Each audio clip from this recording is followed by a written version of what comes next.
Во општина Босилово во моментов активно се работи на реализирање на неколку проекти и тоа во повеќе населени места. Како што истакна првиот човек на општината Љупчо Колев, целта на овие проекти е да се подобри секојдневието на жителите на оваа општина. Инвестираме и во други проекти кои значат подобрување на условите на живење на локално. Општина Босилово во своите програми има предвидено реализација и на други проекти од областа, например, на спортот, од областа на разубавувањето на околина. Најголемите зафати на кои во моментов се работи во општината се изградбата на нов водоводен систем во населените места Иловица и Штука, за кој обезбедени се средства од владата на Република Македонија преку Министерството за транспорт и врски, и тоа околу 12 милиони денари, а дел од овие средства се обезбедени и од општинскиот буџет.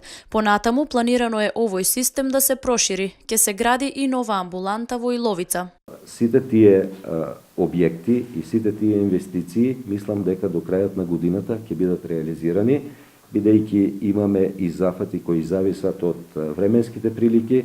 Јас се надевам дека најголем дел од реализацијата ќе биде по планот, а ако нешто остане, тогаш ќе видиме да се дозавршат проектите во пролетните месеци. За наредниот период, според градоначалникот, предвидена е изградбата на повеќенamenско игралиште во Еднокуќево во вредност од 3 милиони и 500 илјади денари и во Бориово во вредност од 3 милиони и 300 илјади денари. Ке почне и изградбата на мал плоштад во Моноспитово, но и ке се уредува дворното место со центарот. Како што истакна Колев, се очекува сите овие проекти да бидат реализирани до крајот на годината.